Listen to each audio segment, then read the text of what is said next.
Glória a Deus. Amados, que bom estarmos aqui mais uma vez, mais uma reunião de quarta-feira. E vamos pegar nossas Bíblias, vamos abri-la no Evangelho de João, no capítulo 15. Hoje eu quero ler um pouco com vocês este capítulo aqui. Vocês sabem que nós estamos no estudo da nossa conferência do ano passado, né? Nós nos baseamos no capítulo 14, 15, 16 e 17 de João. O tema foi a fim de que todos sejam um. E após a conferência, que durou 4 dias, nós nos propusemos a fazer essa conferência nas quartas, no sentido de tratar item por item daquilo que foi dito na conferência e mesmo daquilo que não foi dito em razão do tempo ser muito pouco. Não é? Então, hoje, eu quero prosseguir lendo com vocês o capítulo 15 do Evangelho de João.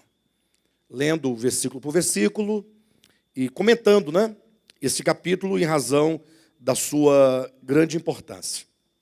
Os capítulos 14, 15, 16 e 17 são uma porção dentro do Evangelho de João muito profunda, muito grande. Grande no sentido não de quantidade, né, mas qualitativamente falando. É uma porção que traz a suma ou cerne do Evangelho de Cristo, porque trata não somente acerca do problema do homem quanto à sua queda, mas, sobretudo, da necessidade do homem de ser redimido. E nesses capítulos, a redenção ela é apresentada de uma maneira muito orgânica. Por que eu digo isso? Porque, geralmente, quando se estuda pela Escritura o tema da redenção, geralmente há uma tendência de se estudar esse tema pela via apenas do aspecto judicial da salvação. Então se fala, por exemplo, que Cristo morreu por nós, o que é uma verdade da Escritura, uma verdade do Evangelho. Diz que Jesus derramou seu sangue na cruz para nos perdoar os pecados, isso também é uma verdade do Evangelho. E que ele ressuscitou por causa da nossa justificação, também é uma verdade do Evangelho. E aí, geralmente, se crê na historicidade desses fatos, mas poucos conseguem compreender que a redenção, ela é uma experiência do espírito e do coração humano. A redenção não deve ser vista tão somente como uma doutrina. A redenção não deve ser vista tão somente como alguns feitos de Cristo, no caso, morte e ressurreição, em que nós devemos crer na historicidade da morte e da ressurreição. Evidentemente que não podemos experimentar o aspecto orgânico se nós não crermos no fato da morte e da ressurreição de Cristo. Então, nós não estamos, de maneira alguma, diminuindo o valor judicial. Nós estamos dando ênfase que, embora haja o aspecto judicial da redenção, o Evangelho consiste num convite para que o pecador, ao crer efetivamente na morte e ressurreição, ele se una a Cristo na sua morte e ressurreição. Então, qualquer tipo de fé, vamos colocar essa fé entre aspas, ou qualquer tipo de crer, vamos colocar esse crer entre aspas, que não resulta na união da pessoa que crer na morte de Cristo e na sua união com a sua ressurreição, não é verdadeira fé. A fé do Evangelho e o próprio Evangelho nos convida a essa união. E isso nós podemos verificar quando Cristo ele envia os seus apóstolos a pregarem o Evangelho. E 4 itens particulares, embora não se restrinja a esses 4 itens, mas 4 itens se ressaltam do Evangelho. Primeiro, a necessidade de o pecador se arrepender dos seus pecados. Aí nós tratamos aqui, em mensagens anteriores, acerca do arrependimento, demonstrando que arrependimento, antes de ser uma doutrina, ou antes de ser colocado na forma de doutrina, refere-se a uma experiência do coração. Então, eu só posso colocar na forma de doutrina porque nós compreendemos que há uma experiência efetiva. A experiência precede a definição, porque a experiência do arrependimento é um fenômeno do Espírito divino no espírito humano. Arrependimento enquanto metanoia, mudança de mente, mudança de vontade, mudança de desejo, mudança de propósito. Ou seja, o ser humano ele sofre na sua mente o que no movimento nós podemos falar que é uma guinada de 180 graus. Ou seja, o pensamento que outrora ele via numa perspectiva e até justificava aquele caminho, agora ele não consente mais naquele caminho, e a sua mente, portanto, sofre uma conversão. A mente se converte a Cristo. A mente se volta para Deus. Porque ele entende que o caminho que nos leva para próximo de Deus é o mesmo caminho que nos distancia ao mesmo tempo do mundo.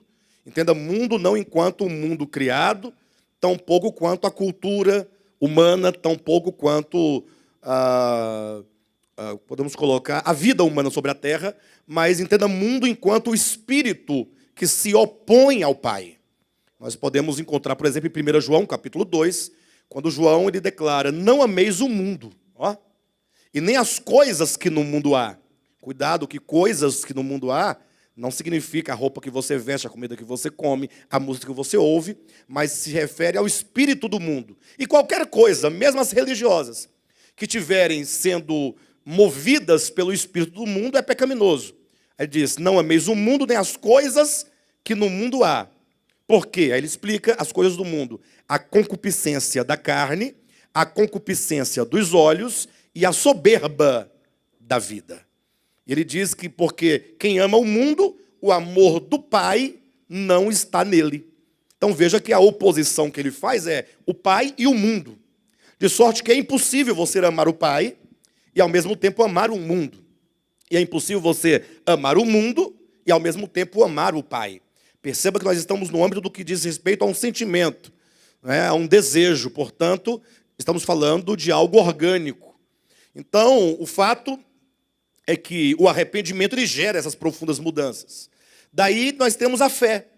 E a fé e o arrependimento trabalham juntamente, porque uma não pode existir sem a outra. Se eu creio, fatalmente eu me arrependo. Se eu me arrependo é porque eu criei. Então a fé diz respeito também a uma experiência do espírito humano, também a um fenômeno espiritual que ocorre dentro do homem, que é não simplesmente você acreditar. Por exemplo, eu acredito em muitas coisas, mas não posso dizer que eu creio em todas elas. Então eu acredito, por exemplo, digamos que exista a cidade de São Paulo, até porque eu já fui até lá e já vi a cidade. Então eu acredito na cidade de São Paulo. Mas o fato de eu acreditar que ela exista não faz com que eu a tome para dentro de mim com premissa de vida, com que eu a tome por desejo, por propósito, por vida. Ou seja, eu acredito porque é um fato. Não tenho como negar, é o fato da existência dessa cidade. Mas o crer bíblico, e nós falamos aqui na semana retrasada, é conforme Jesus ensina em João capítulo 6. Se os irmãos quiserem aprender acerca sobre a natureza da fé, leia o João capítulo 6. Se quiserem saber sobre os efeitos da fé, leia Hebreus capítulo 11. São os 2 capítulos da Bíblia que tratam efetivamente sobre a fé. E Jesus disse que crer nele é recebê-lo. João capítulo 1, versículo 12. Ou versículo 11 e 12, né? Veio para o que era seu, mas os seus não o receberam. Mas a todos quantos o receberam, deu-lhes o poder de serem feitos filhos de Deus, a saber, os que creram no seu nome. Então veja como o texto é claro. A todos quantos o receberam, a saber, creram no seu nome. Crer, portanto, é o mesmo que receber. E Cristo coloca esse receber dentro de uma metáfora. Cristo trabalhava muito com metáforas, porque a metáfora ela ilustra muito melhor do que um conceito de ordem filosófica ou meramente conceitual, né? No sentido de que ele diz: olha, eu sou o pão da vida, e aqueles que comem esse pão, eles têm a vida eterna. Então, ter a vida eterna só é possível por meio de comer o pão da vida. E isso está desde Gênesis, capítulo 2 e capítulo 3, quando coloca lá também a figura da árvore da vida, que comendo daquela árvore, e é uma figura, não era uma árvore literal, como o pão da vida, que é Cristo, também não é um pão literal. São figuras para ilustrar que somente comendo, tomando para dentro de si, é que a vida de Cristo, ela se desperta dentro de nós. Ou seja, o verdadeiro crer é receber a Cristo como se recebe um alimento. Imagine vocês que quando nós comemos um alimento, aquele alimento, seja uma fruta, seja um pão, seja um cereal, seja o que for, ela possui os seus nutrientes, né? As vitaminas. E quando você come e digere, e ela é digerida no seu ser, todas as vitaminas, ou toda a vida orgânica daquele alimento, passa a fazer parte de você, porque é metabolizado no seu sistema metabólico, e aquilo vai para a corrente sanguínea, alimenta as células, e você vai passar a ter uma feição, uma pele, um cabelo, um olhar mais lustroso, mais brilhoso, mais sadio. Toda a nossa energia, tudo que nos faz viver e viver bem, é proveniente daquilo que nós comemos. Nós somos produto daquilo que nós comemos.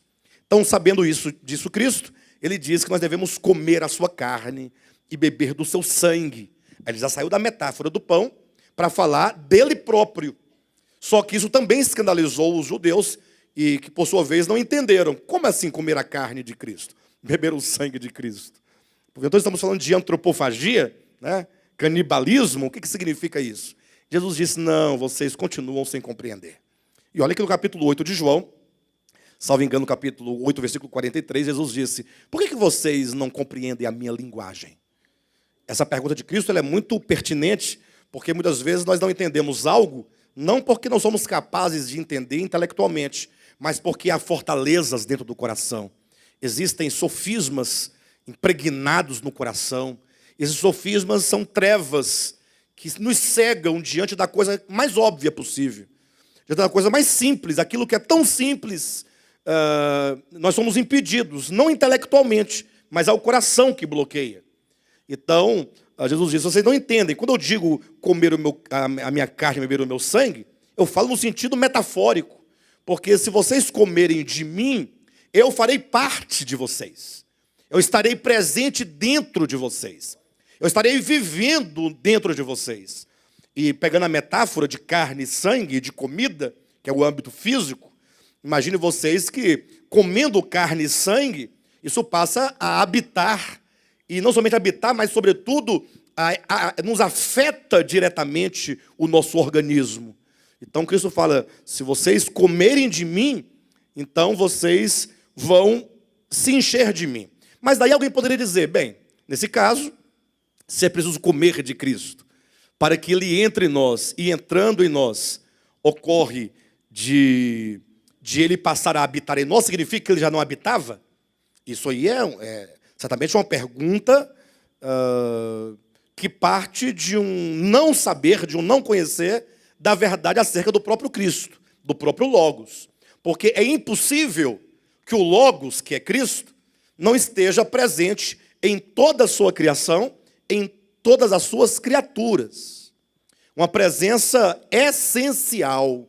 João capítulo 1, versículos de 1 a 4, diz assim, no princípio era o verbo. Vamos colocar aqui o Logos.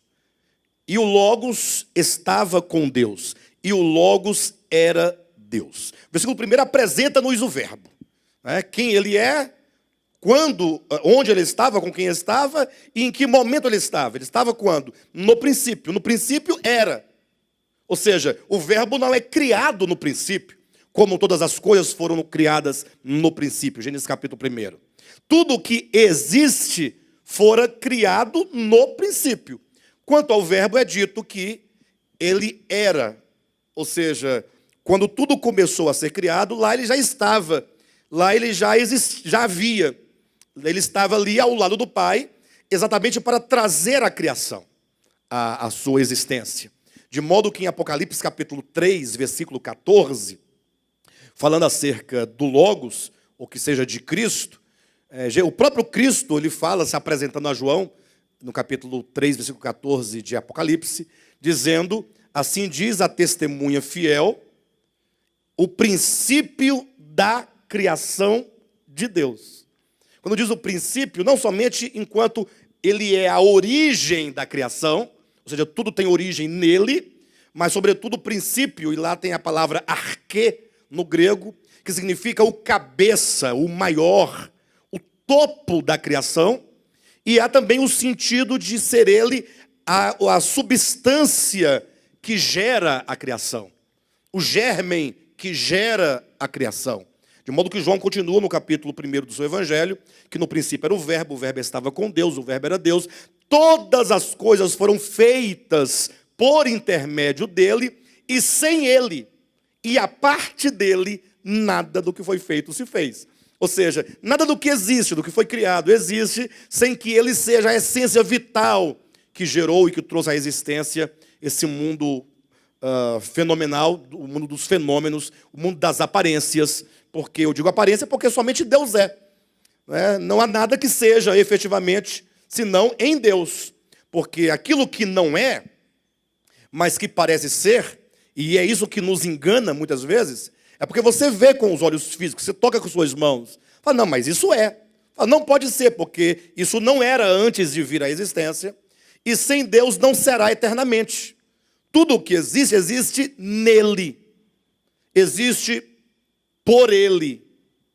E existe nele, por meio dele e para ele. Então, uma vez que somente Deus é o eu sou, tudo mais é mera aparência. Então, tudo o que veio a existir, veio não somente por intermédio, mas veio à existência, tudo foi feito por intermédio dele, e sem ele, sem essa essência do Logos, nada do que foi feito se fez. E para acabar qualquer discussão acerca disso, o versículo 4 ratifica e reitera, dizendo, a vida, essa vida que hoje dá vida à criação, a você e a tudo mais, estava nele, e essa vida era a luz dos homens.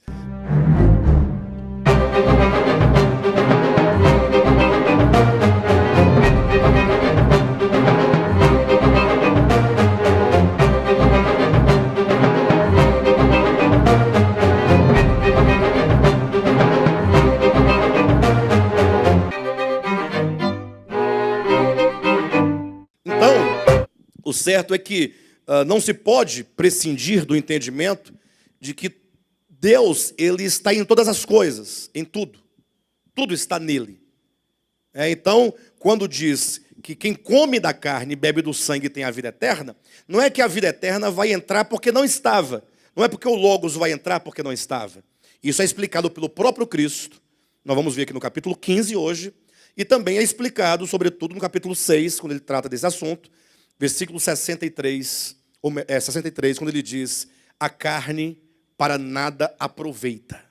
Em outras palavras, eu falei comer da minha carne, mas entenda que eu não estou falando desta carne, porque esta carne para nada aproveita. Se vocês comessem aqui, dessem uma mordida na minha carne, e arrancassem o pedaço da carne com sangue e comesse, vocês não teriam vida por causa disso. Em outras palavras, isso lança por terra qualquer tipo de mercantilismo dentro do meio cristão, porque hoje em dia eles estão passando rosa ungida, água ungida, e o que seria melhor e mais forte, mais poderoso do que a própria carne e o próprio sangue físicos de Cristo, não é? Então, se Cristo disse que a carne para nada serve, que dirá uma rosa benzida que foi tirada do jardim de casa, ou sabe lá de onde, do cemitério, ninguém sabe, foi lá pegar as rosas, ou de qualquer outro lugar, de uma floricultura, não importa de onde seja. Então, quando ele diz a carne para nada aproveita, ele quer dizer, de nada adianta. O problema do homem não é o físico, não são as coisas físicas, não é o mundo físico. E esse é o grande problema da religião e de toda e qualquer religião, sobretudo da religião chamada cristianismo. É querer compreender e se apropriar do evangelho por meio de mecanismos totalmente materiais, externos ou que seja exteriores. É a definição de uma vida cristã do ponto de vista daquilo que você pode pegar, que você pode vestir, que você pode comer, ou que você pode fazer, ou deixar de fazer. O problema do homem não é o que ele faz, não é o que ele come, não é o que ele bebe, não é o lugar onde ele se encontra. O problema do homem é aquilo que ele é na sua consciência e no seu coração. Por isso que Cristo diz, a carne para nada aproveita. As palavras que eu vos tenho dito, essas sim, são espírito e são vida. Ou seja, ele fala que o crer no Evangelho é ouvir as palavras de Cristo. E sem nenhum demérito, nem a Moisés, nem aos profetas, tampouco nenhum demérito a Mateus, nem Marcos, nem Lucas, nem João, nem Paulo, nem Pedro, nem Tiago, nem Barnabé, nem Bartolomeu, a nenhum desses homens, sabendo que todos eles foram pessoas de renome na história bíblica e, sobretudo, foram pessoas que auxiliaram o povo de Deus no caminho da fé, porque eles foram oráculos de Deus, muitas vezes receberam revelação de Deus. Mas, a despeito disso, o fato é que a única coisa que dá vida são as palavras de Cristo. Se as palavras de Cristo estão na boca de Moisés, nos dão vida. Mas se as palavras que estão na boca de Moisés não são as palavras de Cristo, então não nos dão vida. É muito simples. As palavras que eu vos tenho dito são espírito e são vida. E aquilo que qualquer outro, seja profeta, seja apóstolo, seja homem, pastor, bispo, padre, não importa o que seja, se não são as palavras de Cristo, não podem dar vida ao homem. Tanto é que, numa certa ocasião, já disse isso aqui algumas vezes, mas é importante reiterar, o fato de que, estando Cristo no Monte da Transfiguração, ele foi transfigurado aos olhos de Pedro, Tiago e João. A transfiguração ela é muito importante, Pedro explica isso na sua primeira epístola, porque naquele momento, a glória, que é a própria divindade de Cristo, que estava oculta no tabernáculo da sua humanidade, se manifestou em glória, em luz. E eles viram, portanto, o Cristo ali glorificado diante deles. Ou seja, houve um momento em que eles puderam ver, ainda no âmbito dos sentidos, a própria divindade se revelando e se mostrando no tabernáculo humano, que é a humanidade de Jesus. Eles viram o Cristo glorificado. E viram quando apareceram também Moisés e Elias. Moisés é o representante da lei, porque a lei foi dada por intermédio de Moisés, porque Moisés é o legislador de Israel. E Elias é o representante do ministério profético. Tanto é que quando a Bíblia fala sobre o ministério profético, coloca enquanto Elias, o representante, o símbolo. Lembra quando diz que o profeta Elias haveria de vir? E muitos judeus pensavam que João Batista era esse profeta Elias, mas não é uma referência a uma reencarnação de Elias, absolutamente. Até porque Elias não morreu, não pode ele se reencarnar se ele não morreu. Não é? E tampouco diz respeito de alguém chamado Elias. Tanto é que esse Elias se cumpre na pessoa de João Batista. João Batista declara alto e bom som, eu não sou Elias. Entretanto, Cristo afirma alto e bom som, Elias veio e aí está aqui, que é João Batista. Ora, como é que Jesus disse que ele é? Ele disse que não é. É porque não é o Elias lá do Antigo Testamento, o profeta. Mas é Elias enquanto o retorno do ministério profético, que depois do período de silêncio entre Malaquias e João Batista, então houve um período de silêncio, dizem os estudos que são 400 anos de silêncio entre Malaquias e Mateus, em que não houve a voz profética, né? Não é que não havia outros meios, né? Mas a voz profética não houve profeta dentro desse intervalo. O último foi Malaquias e o primeiro do Novo Testamento seria João Batista. Então, Elias significa esse ministério profético. Então, quando apareceram ao lado direito e esquerdo de Cristo, Moisés e Elias, podia-se ver claramente a lei e os profetas. A lei e os profetas enquanto o Antigo Testamento, que é composto, né, de lei e profetas, como você vai encontrar em Mateus 5,17, em Lucas capítulo 24, versículo 44, capítulo 24, versículo 24, 25, 26, enfim. Mas quando Pedro viu Cristo, Moisés e Elias, ele se empolgou, como se empolgam a maioria dos crentes. Porque o que há de melhor está num alto monte, o Cristo de Deus glorificado, você ter ali a graça de Cristo, ter o falar de Deus encarnado, a palavra encarnada de Deus, e a lei e os profetas. Que reunião mais gloriosa da igreja, ou melhor, não da igreja, né? Mas Pedro entendeu que seria uma boa reunião da igreja. Talvez Pedro viu como se fosse o ideal. O ideal é ter Cristo, a lei e os profetas. Tão empolgado ele ficou, falou, Senhor, é o seguinte, eu estou empolgado, vamos fazer aqui 3 tendas, deixa que eu faço. O senhor não tem que fazer nada, eu vou preparar 3 tendas, uma para ti, uma para Moisés e outra para Elias. Vamos colocar cada uma tenda. E vamos ficar aqui no monte, adorando a lei, os profetas, Jesus, a palavra encarnada, que maravilha. E aí o texto sagrado diz assim, falava ele ainda. Essa expressão é muito importante. Falava ele ainda, quando uma voz do céu disse-lhe. Se diz falava ele ainda, é porque a voz o interrompeu. Ele estava falando, quando Deus, sem pedir licença e nem esperar Pedro acabar de falar, ele cortou o falar de Pedro. Ele entrou no meio do falar dizendo, este, não se diz estes no plural. Este é o meu filho amado, em quem eu me comprazo. E quando Pedro diz, façamos 3 tendas, Pedro está colocando no mesmo nível a lei, os profetas e a palavra encarnada. E aí Deus não permite isso, não permite nem que ele acabe de falar, e interrompendo diz, este é o meu filho amado. Entenda que o meu amor e que o meu prazer é o meu filho amado em quem eu me comprazo. O meu amor e o meu prazer estão no filho.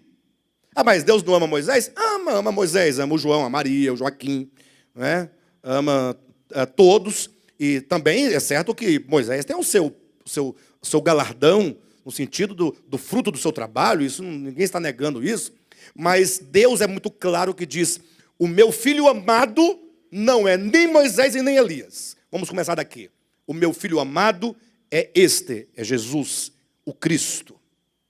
E quando diz o filho amado, significa o meu eleito. É aquele que eu elegi. É aquele que na minha economia, ele é não somente o fundamento, mas ele também é a pedra de esquina, onde tudo se encaixa nele, onde tudo se sustenta nele. Ele é a coluna de estrutura de tudo, tanto do mundo existencial, quanto de qualquer experiência verdadeiramente piedosa.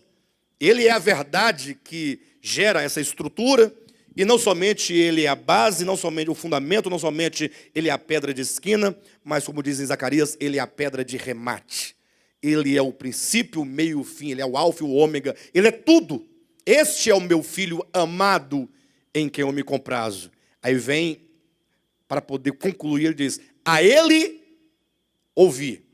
Se você ler e compreende o texto, fazendo a interpretação de um versículo com outro, eu poderia parafrasear sem nenhum tipo de prejuízo nem de acréscimo, dizendo assim, este Jesus, o Cristo, é o meu filho amado, é o meu eleito, é o meu tudo, e nele está o meu prazer. Você não deve ouvir nem a Moisés, nem a Elias, mas você deve ouvir o meu filho. Quando ele diz, este é o meu filho amado, a ele ouvir, é o mesmo que não é para ouvir nem esse da direita, nem esse da esquerda.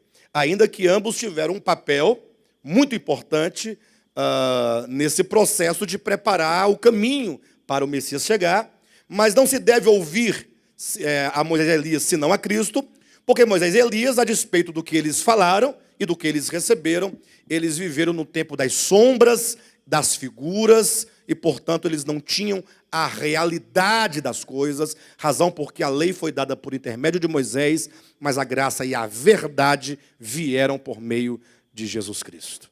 Então, ao ouvir, portanto, a Cristo, ao ouvir as palavras de Cristo, não somente as palavras faladas, mas ele, enquanto palavra viva, que viveu entre os homens, que agiu entre os homens. Quando você lê os evangelhos, Mateus, Marcos, Lucas e João, ou que você lê as epístolas, e nesses livros são retratados o viver humano de Cristo, é apresentado o falar de Cristo. Então você ouve ali Cristo falando, como quem diz, as palavras que eu vos digo não são minhas, eu as trago do Pai. Alguém poderia perguntar, pastor, mas qual o sentido de tanta ênfase no falar de Cristo? Porque ele disse que as palavras dele são espírito, são vida, mas as palavras não são nem os morfemas, nem os grafemas, nem os fonemas.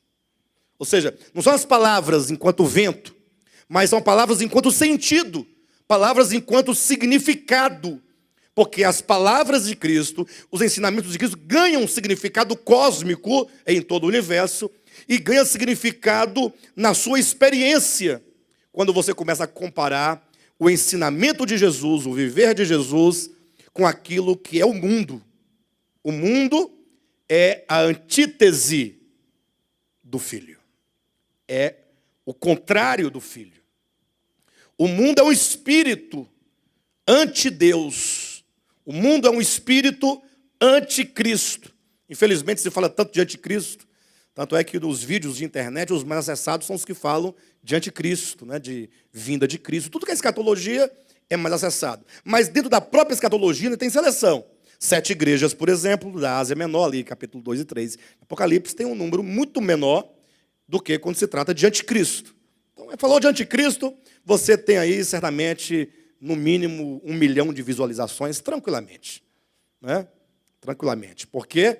Porque as pessoas têm esse interesse. Mas elas não percebem que anticristo, embora haverá, sabemos disso, pela Escritura, a sua manifestação, mas a manifestação histórica, ela é infinitamente reduzida ou menor do que o espírito do anticristo.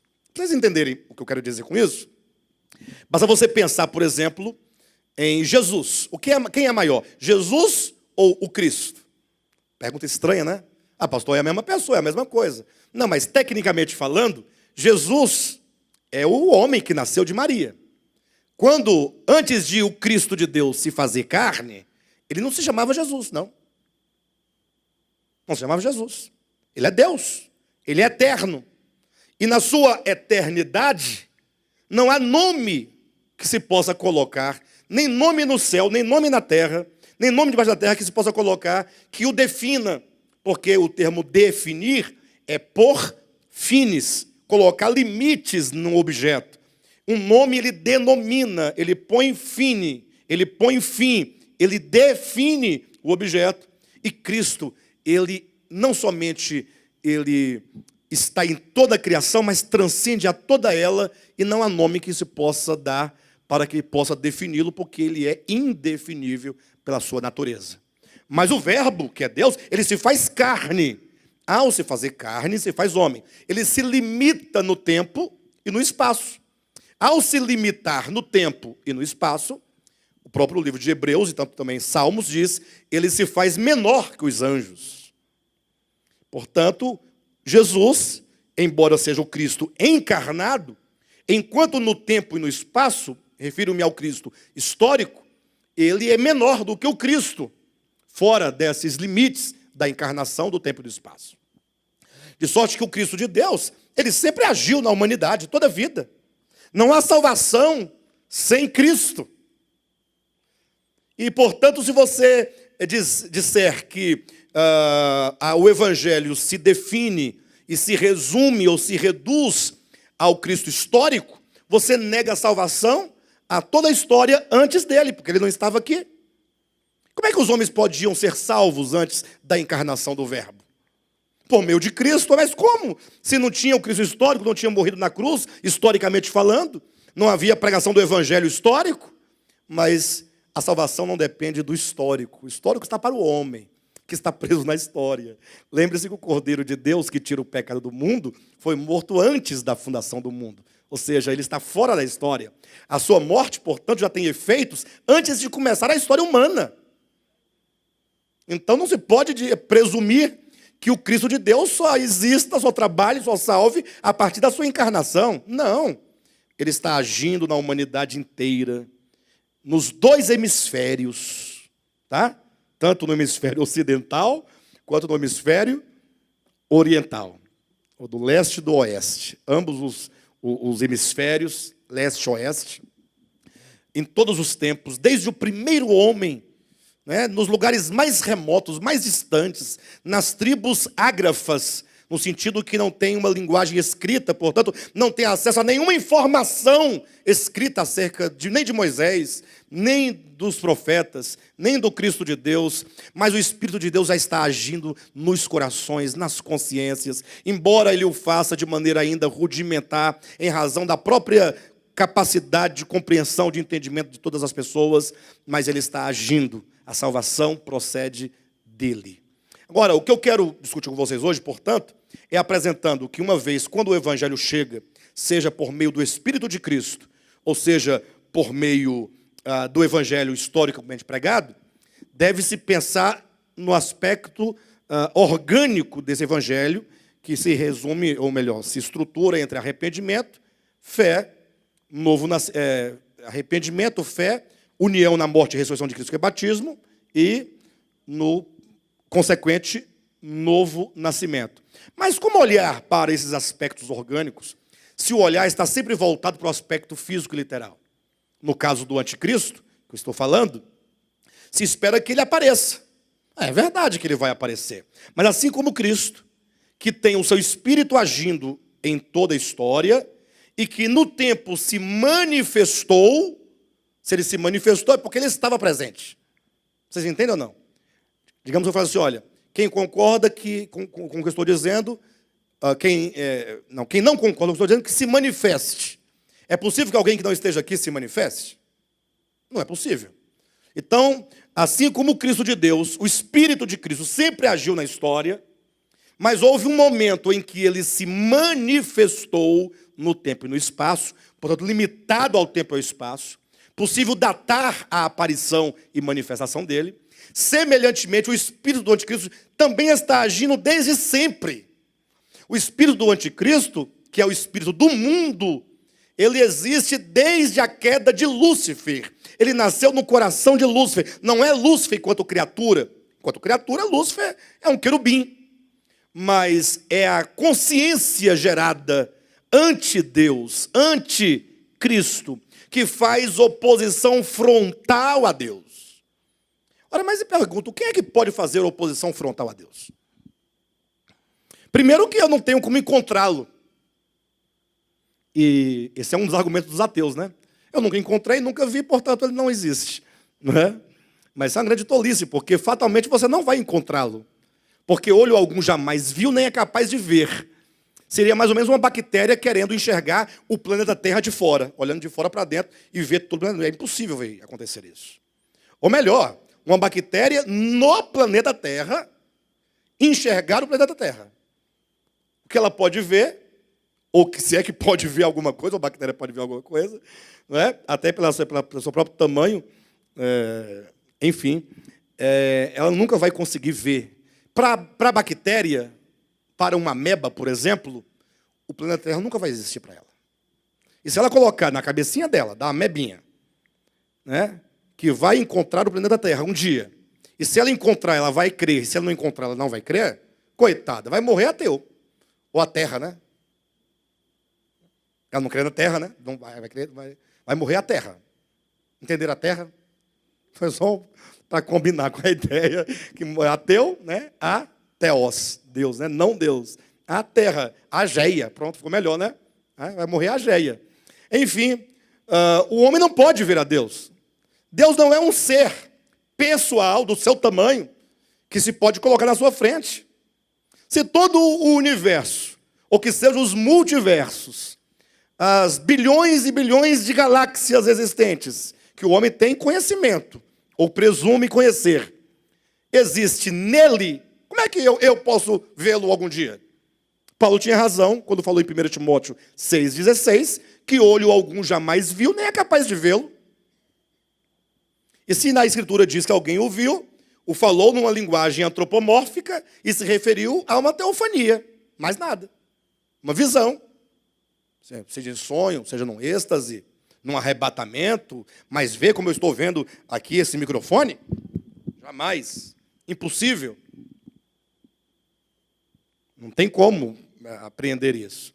Bem, de todo modo, o espírito ante-Deus, anticristo, é possível alguém, esse espírito, ou quem quer que seja tomado por ele, fazer oposição frontal a Deus? Querem ver uma linguagem bem metafórica? E, como eu costumo usar o termo, uma linguagem bem antropomórfica, ou seja, uma linguagem humana. Basta quando você lê ali o capítulo 10 de Gênesis, você vai encontrar a figura de Nirode. E falando acerca de Nirode, é dito, Nirode foi valente caçador diante do Senhor. Uma pessoa que passa a ler desapercebida o texto e ignora os contextos, os muitos contextos da Escritura, e não conhece a história, vai achar que isso é um versículo que fala bem de Nirode, porque se Nirode foi valente caçador diante do Senhor, primeiro que valente é coisa boa, caçador é coisa boa. Diante do Senhor é porque gozava da presença dele, do apoio, da aprovação dele. Mas não, quando diz valente caçador, valente diz respeito à natureza do seu espírito contra Deus. Ou seja, ele comete uma violência contra Deus. Caçador, porque ele se pôs à caça de Deus. E diante do Senhor, se lê literalmente no hebraico, cara a cara com o Criador. É aquele que levanta os pés para poder encarar o Criador. Isso é uma linguagem antropomórfica. Mas para dizer que ele está com o seu arco tesado, esticado, apontando para o Criador, dizendo, eu posso te matar. Isso aí é oposição, isso é a rebelião. É o nível de queda para o qual não há mais jeito. Não há como salvar essa alma, não por falta de poder ou amor da parte do Criador, mas porque é o estágio onde a pessoa chega em que não há recuperação, conforme diz Hebreus capítulo 6, versículo 4, quando diz, aqueles que caíram diante de toda manifestação de graça, porém, ao cair, e porque eles tiveram ali toda a provisão necessária, e ainda assim eles não produziram bons frutos, é impossível renová-los ao arrependimento. Não é dito que é impossível que Deus lhes perdoe, é dito que é impossível que eles sejam restaurados, que eles sejam trazidos. Ou seja, todo o impedimento e toda impossibilidade se encontram nos corações desses que chegaram a esse nível de rebelião. Não é sem razão que Jesus fala claramente, e se já leu tantas e tantas vezes esse versículo, mas tão poucas vezes compreendido, quando Jesus falou que o lago de fogo, me refiro a Mateus capítulo 25, salvo engano, versículo 46. O lago de fogo foi preparado. Lago de fogo, aí eu vou para Apocalipse capítulo 20, e lá ele me diz que o lago de fogo é a segunda morte. Portanto, eu volto para Mateus capítulo 25, versículo 46, salvo engano.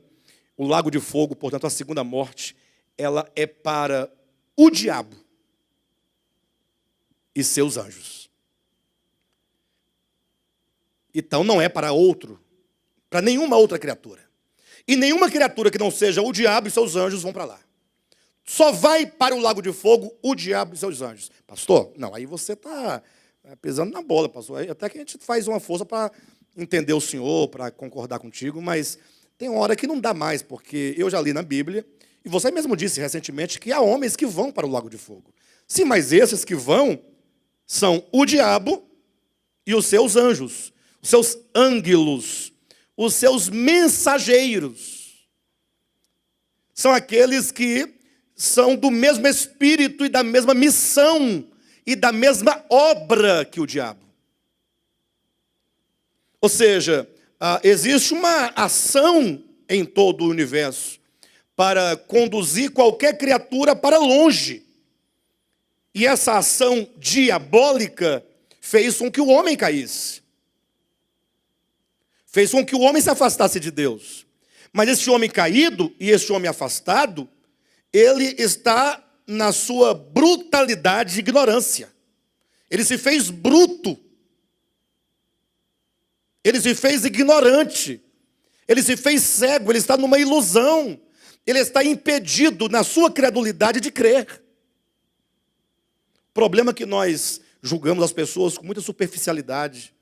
Você acha que você crê, por isso agora você pode falar de quem não crer. Não é bem assim. Você crê naquilo que você crê. E você não crê naquilo que o outro crê. E naquilo que o outro crê, o outro diz que você não crê no que ele crê. E fica uma briga de crenças. E tudo que devemos entender é que não estamos aqui disputando dogmas, nem sofismas, nem doutrinas. Temos que compreender que a queda do homem foi um grande engano. A serpente enganou a mulher. Se trata de um engano. E esse engano tem que ser desfeito pelo poder da verdade. Por isso que é dito que somente conhecendo a verdade é que o homem é verdadeiramente liberto. Liberto de quê? Do engano da mentira que o faz prisioneiro do pecado.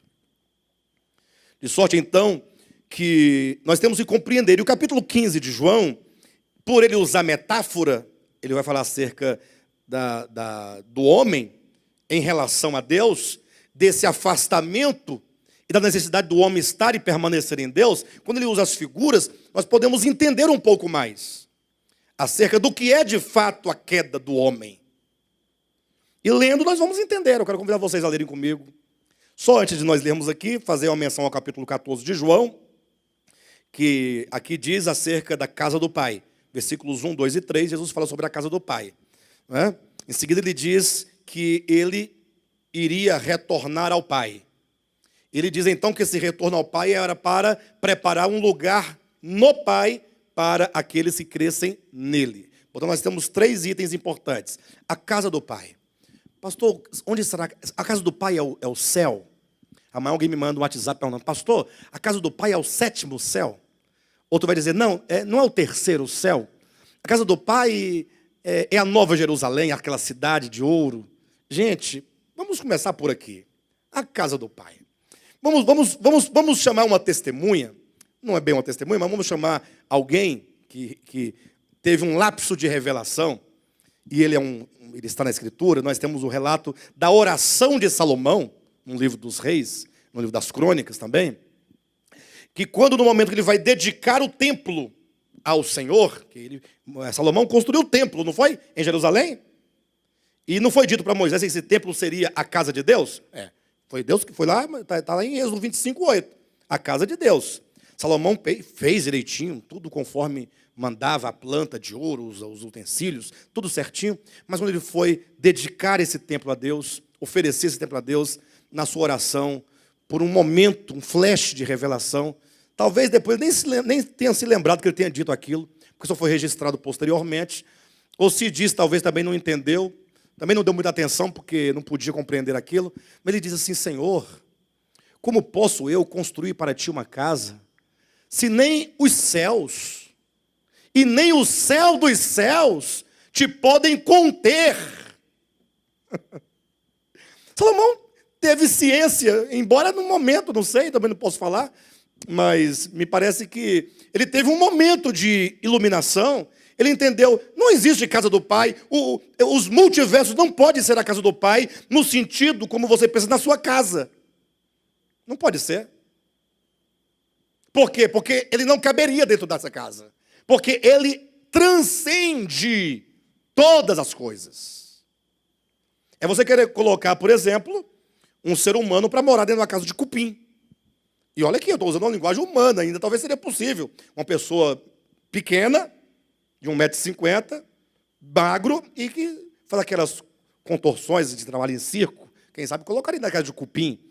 Mas entenda o que eu quero dizer, que não existe lugar físico, geográfico, para se pôr Deus dentro de uma casa. Se você pensar em casa no sentido da sua casa, você peca e erra, porque você está nivelando Deus à sua pessoa. Deus, ele transcende, coloque isso no seu entendimento, a todas as coisas. Portanto, em todo o mundo físico, no universo, nos multiversos, você pode juntar todas as bilhões de galáxias que Deus não cabe lá dentro. Embora ele esteja em todos os mundos e galáxias, mas quando as galáxias e os mundos se acabam, ele continua a ser eternamente, pois ele é. Então a casa do Pai pode sim ser aplicado a todo o cosmo, mas entender casa enquanto o ambiente onde as criaturas de Deus, seja nos céus ou na terra, existem, nos céus plural e na terra, e vivem em harmonia com Deus. Casa deve ser entendido aqui no sentido de lar. Qual a diferença de casa para lar? Uma casa é o aspecto físico, lar é o aspecto afetivo. Muitos têm casas, poucos têm lares. E muitos, não tendo uma casa própria, tendo, portanto, apenas uma casa alugada, possuem um lar. E outros, tendo uma mansão própria, escriturada no Lago Sul, ou no setor noroeste de Brasília, pode não ter um lar. Porque o lar são os laços. O lar é o afeto, é o cuidado, é o amor, são os abraços, é o suprimento. Lar é uma coisa maravilhosa. Vivemos um tempo que faltam lares. Mas, voltando para o texto, essa casa do Pai, portanto, é esse lar. É essa harmonia da criatura com o Criador. O que implica que se Jesus veio para preparar um lugar, significa que as suas criaturas estão distanciadas, não geograficamente. Nenhum homem pode sair de Deus, porque nele tudo existe, e existe nele. Como é que um homem pode pular, saltar e sair de Deus? Essa separação se dá no coração e na consciência. Quando o homem diz não a Deus, quando o homem não ama a Deus, não deseja por Deus, não ouve as palavras de Deus. Como é que o homem, portanto, ao se afastar, pode se opor a Deus? Voltei à minha pergunta. Como é que ele pode se afastar de Deus? Como é que ele pode se opor a Deus? E com essas perguntas nós podemos compreender o que é a queda e compreender como é possível experimentar redenção, ó. Entendem o que estou dizendo? Experimentar redenção. O homem não pode se colocar cara a cara com Deus e ameaçá-lo com uma flecha. É uma tolice. Não tem jeito. Nunca fará isso. Tampouco pode o homem se afastar de Deus geograficamente. Se o homem for para o Japão, lá Deus está. Se ele subir no pico do Everest, lá Deus está. Se ele descer ao abismo, ao Seol, ao inferno, ao Hades, lá Deus está. Se ele conseguir chegar no lugar mais profundo dos mares, dos oceanos, lá Deus está. Como é que ele pode se afastar de Deus? Os irmãos percebem que no mesmo tempo que ele não pode se afastar, porque Deus é imanente, ele não pode encarar Deus, porque Deus é transcendente? Vocês percebem o jogo de imanência e transcendência? Como é que então pode o homem se afastar e afrontar a Deus, se ele não pode nos termos geográficos? É exatamente quando a Escritura revela o caráter de Deus. E esse caráter é luz. Vou citar alguns dos atributos divinos. Alguns, tá? Luz, amor, verdade, justiça, equidade, misericórdia, clemência. Isso é o que Deus é. E o reino de Deus, portanto, essa casa de Deus, deve estar tomada desses atributos. Agora, olha para você. O que você encontra efetivamente dentro de você? Amor. Ah, pastor, eu amo. Mas você ama a quem? Você ama seu pai, desde que ele faça tudo por você direitinho. Ama sua mãe, desde que ela seja a mãe que você quer que ela seja. Porque se ela for a mãe que ela precisa ser, talvez você não a ame mais, do modo como você deveria amá-la. Ama seus irmãos, até seus pais não morrerem e ficar a herança, e começar a briga e a disputa pela herança. Não é assim que acontece ou não é? Vamos ser honestos. Esse amor, ele se limita aos familiares, aos amigos e aos inimigos. Se o amor não se estende aos inimigos, não é amor. Porque o amor não tem limite, não encontra limite. Nada pode haver que impeça o fluir do amor em qualquer direção. Justiça. O que é a nossa justiça? Vivemos hoje num momento do Brasil interessante. Porque o Brasil está dividido entre pró e contra Lula, né? Os contra o Lula estão achando bom que ele esteja preso. Porque para eles isso é o quê? Justiça. E os contra Lula estão felizes. E os pró-Lula, eles estão achando bom ou ruim? E estão dizendo o quê? Não, isso é uma injustiça. Mas eles só dizem que é injustiça porque é o Lula. Porque se fosse o Aécio, esses aqui dizem que seria justiça. Entenderam ou não? Vocês entendem o que eu estou dizendo? Eu não estou aqui nem pró nem contra, eu estou fora dessa briga, dessa guerra. Eu não estou nessa guerra. Eu, como cidadão, na minha consciência, eu vou votar nesse ano, em outubro, eu vou votar lá, tranquilamente. Vou fazer a melhor escolha possível, né? Que for possível. Não digo em quem, porque não gosto de influenciar pessoas para votar em ninguém, mas faço o meu papel, mas não estou nem a favor nem contra. O fato é, quem está achando bom, acha que o que aconteceu é justiça. Quem está achando ruim, acha que aquilo é injustiça. Mas a mesma pessoa que acha que é injustiça, não achou injustiça quando o Cunha foi preso. Porque é do outro lado. Estão entendendo ou não? Mas é a mesma coisa. É a mesma coisa. Então você vê que a justiça é injustiça? Não é justiça. Depende do que eu quero, do que eu acho que é, da minha perspectiva, da minha motivação. Então a justiça humana, ela é relativa, se é relativa não é justiça. Isso para não falar quando nós temos que agir nós próprios com justiça. E aí nós achamos que a justiça que deve ser cumprida é injusta, por isso eu não vou fazer essa justiça, porque ela é injusta. Ou seja, você percebe o quanto nós temos que receber a Cristo para dentro de nós enquanto palavra, para que Ele tome conta de nós, e aí Ele viva e exista em nós, e aí a justiça que é Ele, e o amor que é Ele, tudo aquilo que é Ele, a clemência, a misericórdia, flua de nós, e isso seja uma expressão do ser divino em nós para o mundo.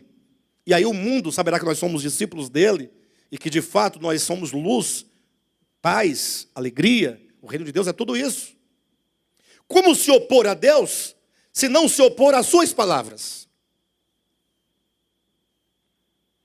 E aí nós chegamos num lugar meio complicado, porque os cristãos, eu falo de maneira geral e genérica, nunca particular. Eles não creem na pessoa, na mensagem do Cristo de Deus. Ou se creem, não sei em qual mundo que é. Porque o que nós vemos é um cristianismo que mata. Quando não mata a carne, o corpo, como a história está para provar, mata a alma, por meio de muitos enganos, plantando em cada ministração realizada a semente do orgulho, da ganância. Porque no mundo capitalista, nesse sistema que a gente vive, uma coisa é certa: quanto mais você ganha, menos outro terá. Pensa você, por exemplo, numa torta. Digamos que nós tenhamos aqui uma grande torta, do tamanho dessa mesa. E nós somos aqui, todos nós aqui, uma média de 30 pessoas. Certo? Quanto maior a fatia que alguém levar, menor o outro vai receber. Concorda ou não? Se você quer aumentar a sua fatia, você está diminuindo a do outro. Isso é fatal. A torta não cresce. Não cresce. Então, a maneira de se opor a Deus, ser anticristo, anti-Deus, e de se afastar dele no coração, se não é geograficamente, é rejeitando tudo aquilo que Deus é e recebendo, concebendo e permitindo que se instaure no seu coração tudo aquilo que é contrário ao que Deus é: orgulho, ódio, vingança, perseguição, ciúmes doentio, maldade, inimizade, porfia, inveja. Tudo isso é a consciência caída chamada anticristo. Não há redenção de fato e de verdade, senão uma redenção que recupera em nós aquilo que nós fomos feitos e somos em natureza. Você, em natureza, você é bom, porque você foi criado à imagem e à semelhança de Deus. Quando Cristo disse: se vós que sois maus, sabeis dar boas dádivas a vossos filhos, cuidado, ele não está dizendo da sua natureza humana. Está falando que nós somos maus enquanto nós tivermos um coração mau. Mas esse coração mau é uma condição, não uma natureza. Tanto é verdade que o Evangelho propõe o quê? Eu tirarei de vós o coração de pedra e colocarei um coração de carne. Ora, que coração é esse de pedra? Ele vai tirar o meu coração e vai me dar um outro coração? Um transplante de órgão? Não. Isso é uma linguagem metafórica. Coração no sentido dos meus sentimentos, da minha consciência. Por isso que é dito também em Hebreus, e lá vai usar uma outra linguagem, também figurada, mas que é a mesma de tirar o coração de pedra e colocar um coração de carne. Diz: nos seus corações eu inscreverei as minhas leis. Escrever, né, no meu coração? Com a caneta celestial, com tinta de ouro? Não. No sentido de colocar dentro do meu ser, da parte mais íntima do meu ser, a vontade de Deus, a lei de Deus, a santidade de Deus, a perfeição de Deus, aquilo que Deus é. Não é uma questão doutrinária, tampouco uma questão física. Infelizmente, os crentes eles pregam que se a pessoa levantar a mão citando Jesus, ele nasceu de novo. Falei, quando? Que dia? Quem nasceu de novo? Me mostra. A pessoa acabou de sair do mundo no sentido de que ele não tinha um coração voltado para Deus. Agora ele se volta para Deus. E eu pergunto, agora o seu coração agora é novo? Você não odeia mais? Você ama a todos? Você recebe a todos? Você perdoa a todos? Você não é mais ganancioso? Você não é mais invejoso? Não é mais impuro? Você agora virou anjo? Não.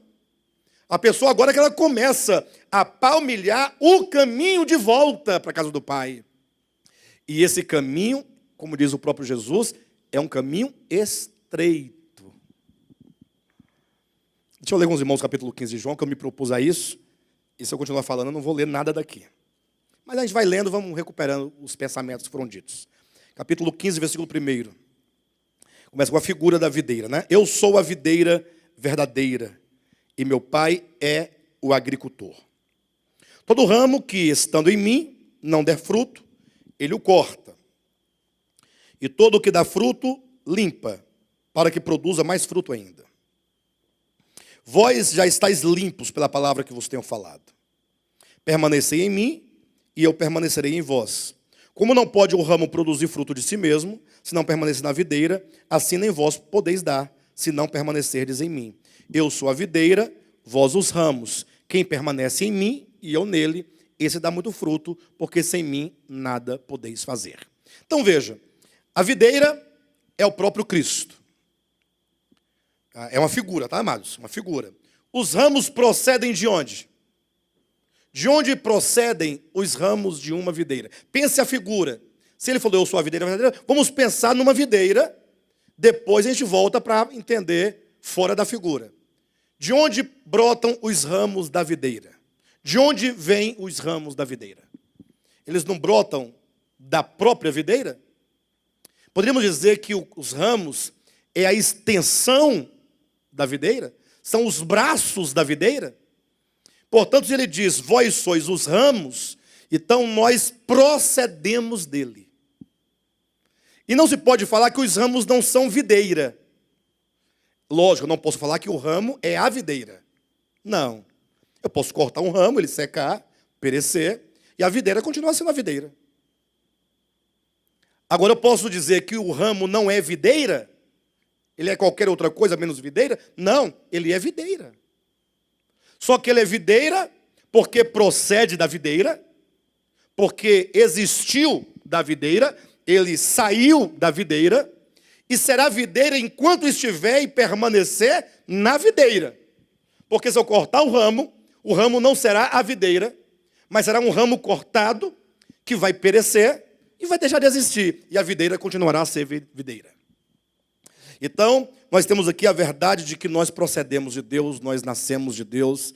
Agora, e é um fato, quando diz que todo ramo que estando em mim, versículo 2, ou seja, o ramo está na videira.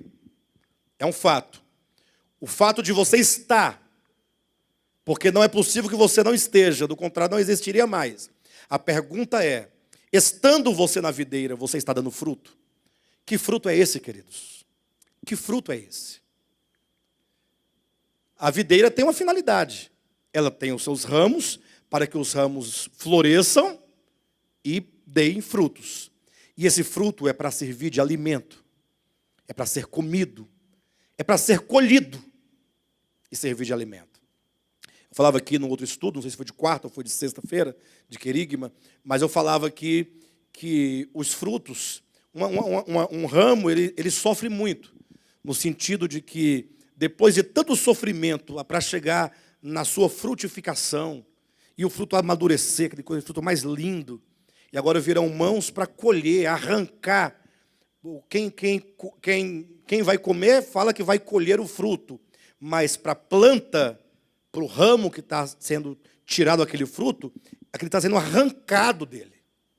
Jamais a videira vai dizer, estão colhendo o meu fruto, estão arrancando o meu fruto. Mas quem está arrancando para que vai comer, está colhendo o fruto. Ou seja, é a vida que produz fruto para ser alimento para os outros. Ou seja, nós não temos outra função e não há outra razão de ser no mundo senão ser alimento para Deus e para os homens. E esse alimento não é necessariamente alimento físico, mas é você alimentar a humanidade de esperança, com amor, com caridade, com perdão, com acolhimento, com compreensão, sempre unindo e nunca dividindo, sendo aqueles de que diz lá no Sermão da Montanha, sendo nós os pacificadores. Não simplesmente aquele que pacifica uma situação, mas aquele que primeiramente foi pacificado no seu ser, no seu interior, que goza de harmonia e paz com Deus, e porque ele tem paz, agora ele pode ministrar essa paz e ser paz onde quer que ele chega, e não fazer como muitas e muitas, se não a maioria das pessoas, que são aqueles que são derramadores de sangue inocente, aqueles que caminham de casa em casa para semear discórdia, aqueles que não podem encontrar com alguém e perguntam, você está sabendo da última? Para poder colocar lenha na fogueira, para poder suscitar intriga, contenda, inveja, divisão, partidarismos. Esse fruto não é o fruto da videira. O fruto da videira está lá em Gálatas capítulo 5, versículo 22. É o fruto do Espírito. Porque a videira é Cristo. E a seiva que percorre o caule da videira e que supre os ramos, essa seiva é o Espírito. E, portanto, se eu estiver me alimentando desse Espírito, o fruto que ele gerará em mim e por mim será amor, paz, alegria, longanimidade, benignidade, mansidão, fidelidade, domínio próprio. Então, ocorre que aqui coloca uma situação no capítulo 15, leia comigo. Todo ramo que estando em mim não der fruto. Ou seja, é possível que o homem não esteja dando fruto. É possível, não é notório que a humanidade não está dando o fruto da videira. Quando você olha que você vê um mundo de guerras, e essas guerras não são apenas as guerras entre nações, como nós estamos vendo ultimamente, também não é somente a guerra civil que ocorre dentro de um estado grande, um país, uma nação, e nem somente a guerra entre partidos dentro de um país, mas as guerras estão dentro dos lares, estão entre famílias, no meio dos parentes, estão nas igrejas, estão entre pastores. Quando nós olhamos as guerras, e a guerra só tem uma lei: matar, nunca morrer. Ninguém vai para a guerra para morrer. A morte na guerra é o acidente, mas a pessoa só morreu porque ela estava lutando. E essa morte, portanto, não é positiva. Ela não morreu no sentido espiritual de negar a si mesma, ela morreu no embate. Aí o prejuízo é prejuízo de fato. Então, todo ramo que estando em mim não der fruto. Quando olhamos para o mundo, nós não vamos à humanidade dar frutos. O fruto do Espírito, o fruto da videira, o fruto da vide. E por que tal ramo, ou tais ramos, não dão o fruto? Versículo 4. Permanecei em mim, e eu permanecerei em vós. Então veja que o ramo está na videira, a videira é Cristo. Olhe para mim por um momento. A videira não é Cristo? Os ramos não procedem da videira? Os ramos não estão na videira? Agora, por que estando não produz fruto? Eu pensei que o ramo só não dá fruto se ele estiver fora da videira. Não. Todo ramo que estando não der fruto. Não dá fruto mesmo estando. Porque o estar não depende da sua consciência, do seu coração. Depende do aspecto orgânico e ontológico da criação, que só pode existir em Deus. Não depende de você. Agora, versículo 4 diz: permanecei em mim. Em outras palavras, a sua parte não é estar. Estar, você está porque está. A sua parte é permanecer. Quando Adão caiu lá no Éden, conforme o relato mosaico, Adão decidiu não permanecer, embora estivesse em Deus. Estando em Deus, ele não permaneceu. Permanecer ou não permanecer é a sua decisão. Você hoje pode falar, eu quero permanecer em Deus. E o que é permanecer? É você conhecer a Deus e acolher tudo aquilo que Deus é para dentro de você. É você se apropriar daquilo que Deus é. É você não desejar qualquer coisa que não seja Deus. Se você encontrar em você qualquer tipo de sentimento, qualquer tipo de pensamento, qualquer tipo de propósito que não seja Deus, você tem que falar, Senhor, eu não quero isso que não é teu, ou que não é a tua essência em mim.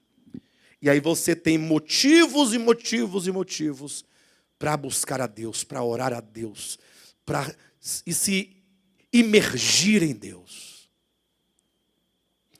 As pessoas às vezes reclamam do nosso ministério, dizendo que nosso ministério não tem a busca do Espírito Santo. Não vamos ter nunca essa busca que você está dizendo, nós não vamos ter.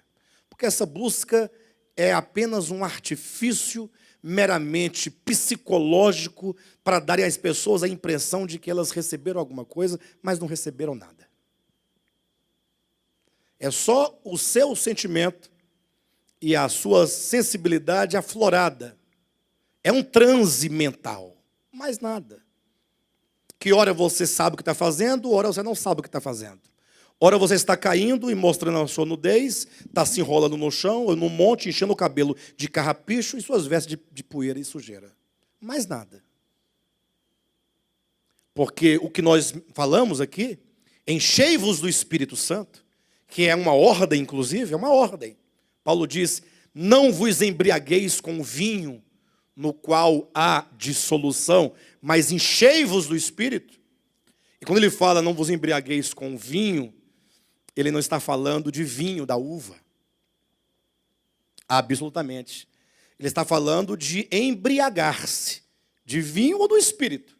Portanto, o vinho está em oposição ao Espírito. O Espírito de Deus, do qual nós devemos nos embriagar, é tudo aquilo que Deus é. Fora dele só resta o vinho que nos torna insensíveis àquilo que Deus é, àquilo que nós somos, àquilo que o outro é. É o que gera toda sorte de confusão e conflito entre a humanidade. Não há confusão só quando a pessoa bebe o álcool, não é? Mas aqueles que não bebem, que são abstêmicos, também têm confusão. A confusão que é própria do pecado. Então, jamais Paulo cometeria o erro de comparar uma bebida que o próprio Cristo bebeu e transformou água em vinho, em oposição ao Espírito Santo. Absolutamente poderia fazer essa coisa. Ele está usando o vinho no sentido do embotamento da sua consciência, na insensatez de um coração que não sabe quem ele é, quem o outro é, quem Deus é. Porque está totalmente tomado de uma ignorância, de uma cegueira, de uma treva. E, portanto, só gera confusão. Então, no caso, o permanecer nele é você tomar para si tudo aquilo que ele é e ficar ao ponto de estar totalmente tomado e absorvido e, portanto, numa linguagem de palavra, está totalmente embriagado. Embriagado é tomado, arrebatado pelos sentimentos de Cristo. E isso é encher-se do Espírito. Por isso, quando Paulo diz enchei-vos do Espírito, não vos embriagueis com vinho, mas enchei-vos do Espírito, Efésios capítulo 5, versículo 17, bem, não sei se é bem isso, versículo 18, 5:18 de Efésios, não vos embriagueis com vinho, mas enchei-vos do Espírito. Ele ensina como se encher do Espírito. Se você ler o versículo 19 em diante, ele fala, fazendo reuniões para que os irmãos recebam o batismo, impondo sobre ele as mãos, e dizendo glória, glória, glória, glória, glória, glória, glória, glória, até ele embolar a língua. Está na sua Bíblia isso? Na minha não está. Eu só fiz essa menção para você poder saber que não foi assim que ele ensinou. Se alguém está fazendo assim, está fazendo por conta própria, não porque a Bíblia tem ensinado. Ele diz, não vos embriagueis com vinho no qual há dissolução, mas enchei-vos, embriagai-vos do Espírito do Espírito Santo, do Espírito, aí ele começa a falar, falando. É falando. Quer se encher do Espírito? Falando entre vós com salmos. Que a sua boca esteja cheia de cânticos. Não cheia de maldição, não cheia de mentira, não cheia de sofisma. Não cheia de palavras que humilham as pessoas, que reduzem as pessoas. Falando entre vós com salmos, com cânticos espirituais, com hinos de louvor, submetendo-se uns aos outros. Ou seja, quando você começa a praticar, ser submisso um ao outro, uma submissão recíproca, sem querer ser maior do que o outro, sem querer estar acima do outro, mas em paridade, em mútua cooperação, em mútuo amor, em humildade, querendo o bem uns dos outros, promovendo a paz, a justiça, o bem-estar, aí você está embriagado de Deus. Aí está cheio do Espírito Santo. Não é cair pelas paredes, bater cabeça na parede, né, derrubar no chão. Isso não tem nada a ver com o Espírito Santo. Isso tem a ver com o espírito de macaco, de galinha, de saci, de qualquer coisa. O Espírito de Deus é outra coisa. Quando você é tomado do espírito de macaco, você fica agarrando o povo. Quando você fica tomado do Espírito de Deus, você fica amando as pessoas. Entenderam? Você não fica ciscando. Ciscando deve ser espírito de galinha. Se você é tomado do Espírito e começa a ciscar, quem é que cisca? É o Espírito de Deus que cisca?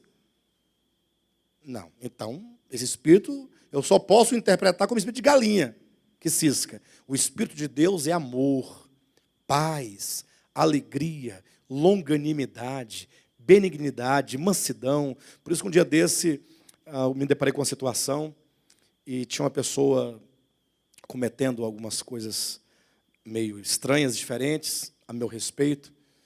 E alguém falou, você não vai falar nada? Eu falei, eu só tenho uma coisa para falar. É perguntar a essa pessoa, isso que você está fazendo é o evangelho que você prega? A sua atitude é a manifestação do evangelho que você prega? Eu fico imaginando que tipo de evangelho você crê e que tipo de pessoas você vai cultivar no jardim da sua congregação. Porque o evangelho não ensina nada disso. Quando você fala mal de alguém, você pode estar coberto de razão e ter todas as provas do mundo. Primeira e segunda instância. Você pode estar até para o Supremo e provar lá, dentro do nosso contexto. Mas o falar mal, o denigrir uma pessoa, macular a imagem de uma pessoa, quem quer que seja, não é o evangelho. O evangelho não faz isso.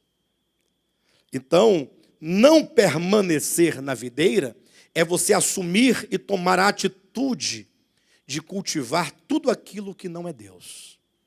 Quando acontece isso, se você tem tal consciência, você não produz o fruto do Espírito. E aí está ali à volta o agricultor, que é o pai. E fique sabendo você, achando bom ou ruim, concordando ou não comigo, que o agricultor está te olhando enquanto ramo. E a primeira coisa que ele detecta no ramo é se ele está ou não produzindo fruto. É a primeira coisa. O fruto do Espírito, o fruto da vide. Se você é um ser humano na terra, inútil, no que diz respeito à sua função primordial, que é produzir o fruto do Espírito, o agricultor está de olho em você. Não adianta você buscar da sua pasta o manual escatológico calvinista para poder mostrar a máxima uma vez salvo para sempre salvo, que isso não cola com o agricultor. O agricultor não vai por teologia, por manual de teologia, por linha teológica. O agricultor não quer saber da sua igreja, da sua denominação. Ele quer saber se você é um ramo que produz ou não produz fruto. É isso que ele quer saber. Porque o interesse do agricultor é na videira, uma videira frutífera. O agricultor não tem manual de teologia para ficar consultando se o ramo é bom, se não é, se o ramo permanece, não permanece. Não, esse ramo vai ficar porque esse ramo é calvinista, e o calvinista uma vez salvo, uma vez ramo, para sempre ramo. Não, não vai por aí. E eu não estou colocando em xeque o calvinismo e nem estou apregoando o arminianismo, porque para mim nenhum nem outro concebe o que a Escritura ensina. A discussão não é no âmbito teológico, é no âmbito das realidades espirituais. E é certo que alguém que fala, pastor, mas o salvo pode perecer só para não deixar ninguém no vácuo? É lógico que não. É salvo. Mas se é salvo, cadê o fruto? Se não tem fruto, talvez não seja salvo. Então percebe que a discussão não é teológica, é fruto. Tem gente que para você não é salvo, mas está cheio de fruto. E você se acha salvo e não tem fruto. É o ramo sem fruto, calvinista dizendo que o outro ramo não é fruto, está perdido porque não é calvinista, mas está cheio de fruto. Talvez não seja nem cristão do ponto de vista da instituição chamada cristianismo, mas está cheio de fruto. E você está condenando um ramo cheio de fruto porque não é do teu cristianismo. É estranho, pessoal. Mas isso aí são coisas dos homens. Cristianismo é invenção do homem. Doutrinas de homens, calvinista, arminiana, essas linhas, tudo é invenção. Tudo para enrolar o povo e manter o povo dentro dos seus chiqueiros, né? Dos seus chiqueiros. Ali, aprisionados nos apriscos da religião. Porque enquanto houver aprisco, não vai faltar lã e nem carne para os mercenários comerem.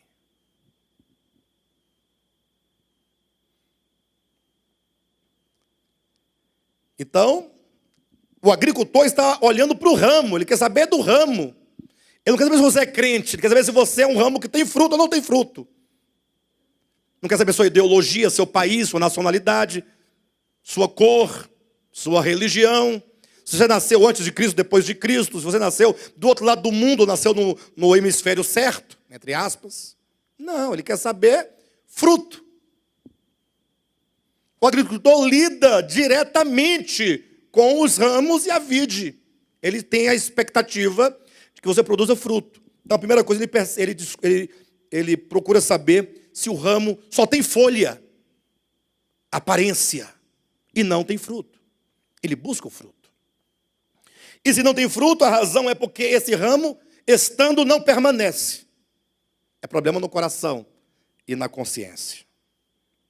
Agora, se dá fruto, então o agricultor fala, bem, para o ramo que dá fruto eu vou podar, eu vou trabalhar, e podar tem o sentido literal de poda, de cortar, mas o sentido de podar, de impedir que você seja um ramo que tenha um mero crescimento excessivo, que os ramos excessivos, as folhas excessivas, tirem o vigor do fruto. Então ele vai podando para você ser um ramo sempre frutífero, porque o que importa é o fruto e não a folha. E esse podar são as experiências que nós passamos, as provações, as lutas que o Senhor permite, e que você, no Senhor, e pela compreensão que você tem da Escritura e da verdade, você vai sabendo que você precisa ser podado, porque na medida em que nós somos podados, nós somos tratados, nós vamos nos tornando um ramo cada vez mais forte, cada vez mais frutífero, cada vez mais útil para aqueles que vão se alimentar de nós. Mas o outro ramo, que não dá fruto, não permanece, não tem saída, será cortado. Cortado. E aí? Cortado implica morte eterna. Só que não vai ser cortado hoje não, calma. Mas vai. E se não produz fruto? E se no dia de ser cortado e lançado no fogo não tiver fruto, será a certeza de que você não era salvo. Fica tranquilo. Porque o salvo, leia a Epístola de Tiago, cuja fé é verdadeira, é orgânica, toda fé produz fruto. Fé que não produz fruto é uma falsa fé, é uma pseudo-fé. Eu estou dialogando com a mensagem da semana retrasada, que falamos sobre a verdadeira fé. O crer é verdadeiro. Então você pode ter uma confissão de fé de 1.200 páginas. Não tem problema. Pode ser um livraço, não sei como é que fala, né? Não importa. Um camalhaço, né? Camalhaço é um livro grande. Mas se não tem fruto, a sua fé é teológica, a sua fé é confessional, a sua fé é litúrgica, a sua fé é da tradição, a sua fé é cultural, a sua fé não serve para nada, porque ela não serviu para mudar a sua vida. Simples assim. Então, naquele dia, muitos ramos serão cortados. Esses ramos cortados da videira será certamente os anjos que no seu viver foram mensageiros do diabo. Os anjos do diabo. O lago de fogo preparado para o diabo e seus anjos. Seus mensageiros. Aqueles que na história divulgaram a mente caída e a consciência caída de Satanás, no sentido não de sair panfletando ou gritando, mas saiu frutificando para o mal. Frutificando para Satanás. Mensageiro, você levou essa consciência por meio do seu viver, onde quer que você esteve e aonde quer que você foi, você levou essa mensagem. Lembre-se, toda vez que você proceder, toda vez que você falar, toda vez que você se relacionar com as pessoas, você vai estar levando uma mensagem, ou de Cristo, ou de anticristo. Mas, fatalmente, onde você estiver, você será um mensageiro. Tá bom?